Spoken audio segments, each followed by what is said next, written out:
नमस्कार दोस्तों, मेरा नाम अमित है और आप सुन रहे हैं एक ऐसी डरावनी कहानी जिसे सुनने के बाद शायद आप रात में अकेले रेलवे ट्रैक के पास जाने की हिम्मत कभी नहीं करेंगे।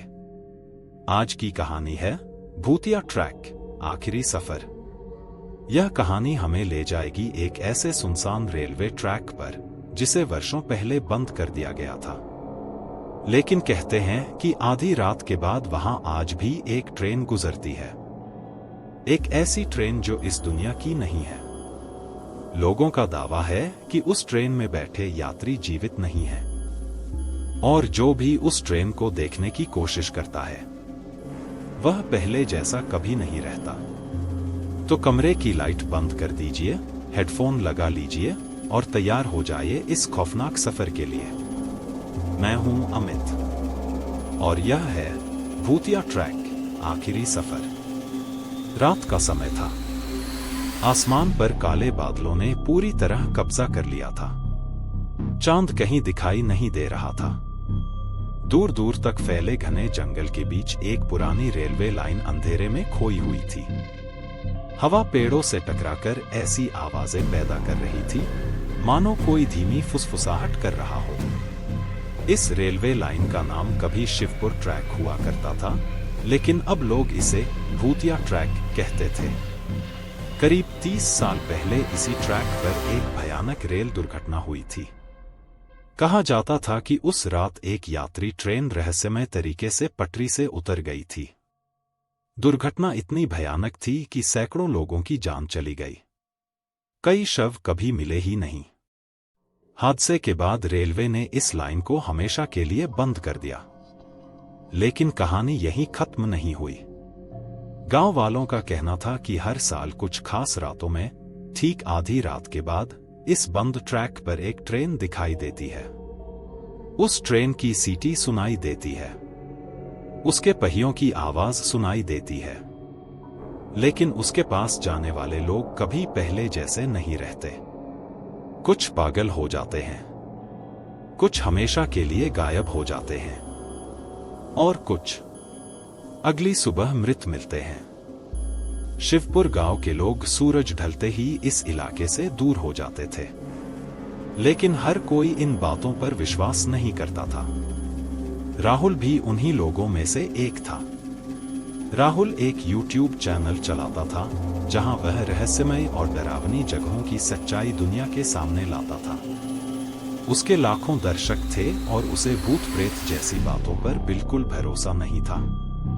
एक दिन उसके चैनल पर किसी दर्शक ने इस भूतिया ट्रैक का जिक्र किया। शुरुआत में राहुल ने इसे एक और अफवाह समझा, लेकिन जब उसने इस जगह के बारे में और जानकारी जुटाई तो उसे पता चला कि पिछले 10 सालों में कई लोग यहाँ रहस्यमय परिस्थितियों में गायब हो चुके थे। यही बात उसके लिए दिलचस्प बन गई। उसने फैसला किया कि वह खुद वहां जाएगा और पूरी रात बिताकर सच्चाई पता लगाएगा। उसके साथ उसके 2 दोस्त भी थे, अमन और विशाल। अमन उसका बचपन का दोस्त था, जबकि विशाल कैमरा संभालता था। तीनों रात करीब 10 बजे अपनी गाड़ी से जंगल के किनारे पहुंचे।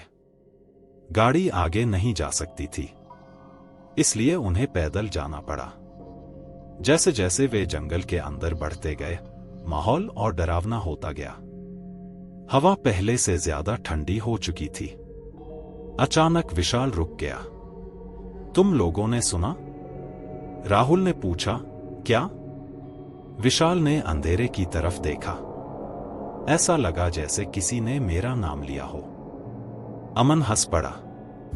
भाई, अभी से डर गए क्या? विशाल ने कुछ नहीं कहा, लेकिन उसके चेहरे पर बेचैनी साफ दिखाई दे रही थी। करीब 20 मिनट चलने के बाद वे उस पुराने ट्रैक तक पहुंच गए। जंग लगी पटरियां जंगल के बीच दूर तक फैली हुई थी। ऐसा लग रहा था जैसे वर्षों से वहां कोई आया ही न हो। तभी राहुल की नजर ट्रैक के पास खड़े एक पुराने स्टेशन पर पड़ी। स्टेशन का बोर्ड आधा टूटा हुआ था। उस पर धुंधले अक्षरों में लिखा था, शिवपुर हॉल्ट। पूरा स्टेशन वीरान पड़ा था। खिड़कियां टूटी हुई थी।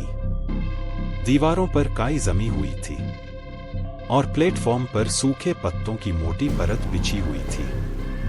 राहुल ने कैमरे की तरफ देखकर कहा, दोस्तों, हम अभी उस स्टेशन पर हैं जहां से भूतिया ट्रेन गुजरने की बात कही जाती है। आज हम पूरी रात यहां रहेंगे और देखेंगे कि आखिर सच्चाई क्या है। इतना कहकर उसने कैमरा बंद किया। उसी समय दूर कहीं से ट्रेन की एक हल्की सी सीटी सुनाई दी। तीनों एकदम चुप हो गए। अमन ने तुरंत कहा, शायद किसी दूसरी लाइन की आवाज होगी। लेकिन राहुल जानता था कि इस इलाके में कई किलोमीटर तक कोई दूसरी रेलवे लाइन नहीं थी। तीनों ने एक दूसरे की तरफ देखा। पहली बार उनके मन में हल्का सा डर पैदा हुआ और उन्हें बिल्कुल भी अंदाजा नहीं था कि असली डर अभी शुरू भी नहीं हुआ था। स्टेशन के ऊपर घना अंधेरा छाया हुआ था। राहुल, अमन और विशाल प्लेटफॉर्म पर खड़े एक दूसरे का चेहरा देख रहे थे। अभी कुछ सेकंड पहले उन्होंने ट्रेन की सीटी सुनी थी, लेकिन आसपास कहीं कोई ट्रेन दिखाई नहीं दे रही थी। हवा अचानक पहले से ज्यादा ठंडी हो गई थी। विशाल ने कांपती आवाज में कहा, मुझे यह जगह ठीक नहीं लग रही। अमन ने हंसने की कोशिश की, लेकिन इस बार उसकी हंसी बनावटी थी। सच तो यह था कि वह भी डरने लगा था। राहुल ने माहौल संभालने की कोशिश की। हम यहां सच जानने आए हैं। अगर अभी वापस चले गए तो कुछ पता नहीं चलेगा। तीनों स्टेशन के अंदर बने पुराने वेटिंग रूम में चले गए। कमरे का दरवाजा आधा टूटा हुआ था। दीवारों पर पुरानी पपड़ी उखड़ रही थी। कमरे में धूल की मोटी परत जमी हुई थी। ऐसा लग रहा था जैसे वर्षों से किसी इंसान ने वहां कदम न रखा हो। विशाल कैमरा लेकर चारों तरफ रिकॉर्डिंग करने लगा। अचानक कैमरे की स्क्रीन झिलमिलाने लगी। राहुल ने पूछा, क्या हुआ? विशाल ने स्क्रीन दिखाई। कैमरे में कमरे के एक कोने में कोई खड़ा दिखाई दे रहा था। एक लंबी काली आकृति। लेकिन जब तीनों ने उसी कोने की तरफ देखा, वहां कोई नहीं था। विशाल के हाथ कांपने लगे। उसने कैमरा नीचे कर लिया। मैं मजाक नहीं कर रहा राहुल, कोई अभी भी वहां खड़ा है। राहुल ने कैमरा खुद लेकर देखा। स्क्रीन पर सचमुच कोई दिखाई दे रहा था। एक आदमी, लंबा, दुबला और बिल्कुल स्थिर। उसका चेहरा साफ दिखाई नहीं दे रहा था। राहुल ने हिम्मत करके टॉर्च उस कोने पर डाली, लेकिन वहां सिर्फ खाली दीवार थी। अगले ही पल कैमरा बंद हो गया। बैटरी पूरी चार्ज थी। फिर भी कैमरा अचानक बंद हो चुका था। कमरे में सन्नाटा फैल गया।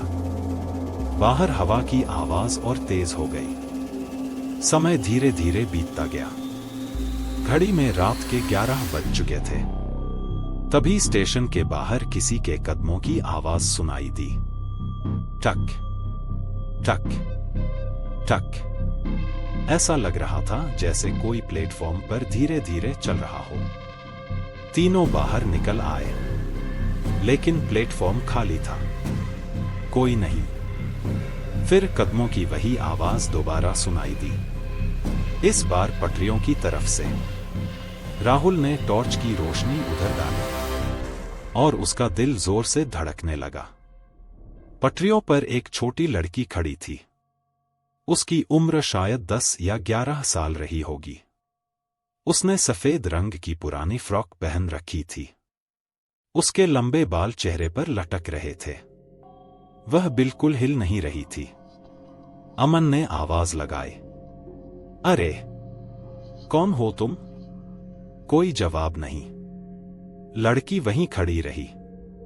राहुल धीरे धीरे उसकी तरफ बढ़ा, लेकिन जैसे ही वह कुछ कदम आगे पहुंचा, लड़की मुड़ी और अंधेरे जंगल की तरफ चलने लगी। उसके पैर जमीन को छू भी नहीं रहे थे। ऐसा लग रहा था जैसे वह हवा में तैर रही हो। विशाल की सांस अटक गई। राहुल, ये इंसान नहीं है। अचानक लड़की रुक गई। धीरे धीरे उसने अपना सिर पीछे घुमाया और पहली बार उसका चेहरा दिखाई दिया। तीनों की चीख निकल गई। उसकी आंखें नहीं थी। जहां आंखें होनी चाहिए थी वहां सिर्फ काले गहरे गड्ढे थे। अगले ही पल वह गायब हो गई, जैसे कभी वहां थी ही नहीं। विशाल घबराकर पीछे हट गया। उसके हाथ से कैमरा गिर गया। कैमरा जमीन से टकराया और अपने आप चालू हो गया। स्क्रीन पर रिकॉर्डिंग शुरू हो चुकी थी, लेकिन रिकॉर्डिंग में जो दिखाई दे रहा था उसे देखकर तीनों का खून जम गया। स्क्रीन में उनके पीछे दर्जनों लोग खड़े दिखाई दे रहे थे। पुरुष, महिलाएं, बच्चे, सभी सफेद कपड़ों में। सभी के चेहरे बुरी तरह जले हुए थे। लेकिन जब उन्होंने पीछे मुड़कर देखा, वहां कोई नहीं था। फिर अचानक कैमरे की स्क्रीन काली हो गई और उसमें सिर्फ एक वाक्य दिखाई दिया, 12:17 का इंतजार करो। तीनों के चेहरे का रंग उड़ चुका था। राहुल ने घड़ी देखी। रात के 11:38 हो चुके थे, यानी 12:17 आने में अब ज्यादा समय नहीं बचा था। उसी समय दूर जंगल के भीतर से फिर वही ट्रेन की सीटी सुनाई दी, लेकिन इस बार आवाज पहले से कहीं ज्यादा करीब थी। इतनी करीब मानो कोई ट्रेन सचमुच उनकी तरफ बढ़ रही हो। पटरियों के नीचे की जमीन हल्के हल्के कांपने लगी। हवा में लोहे और जलने की अजीब गंध फैल गई। और तभी स्टेशन के पुराने लाउडस्पीकर से खरखराती हुई आवाज सुनाई दी। एक ऐसी मशीन से आवाज निकल रही थी जो पिछले 30 सालों से बंद पड़ी थी। यात्रीगण कृपया ध्यान दें। आवाज अचानक रुक गई, फिर दोबारा आई, इस बार पहले से ज्यादा डरावनी। गाड़ी संख्या 1317 कुछ ही क्षणों में प्लेटफॉर्म नंबर 1 पर आने वाली है। तीनों के शरीर में सिहरन दौड़ गई, क्योंकि इस स्टेशन पर सिर्फ एक ही प्लेटफॉर्म था और 30 साल से यहां कोई ट्रेन नहीं आई थी। लेकिन आज रात कुछ आने वाला था, कुछ ऐसा जो इंसानों की दुनिया का नहीं था।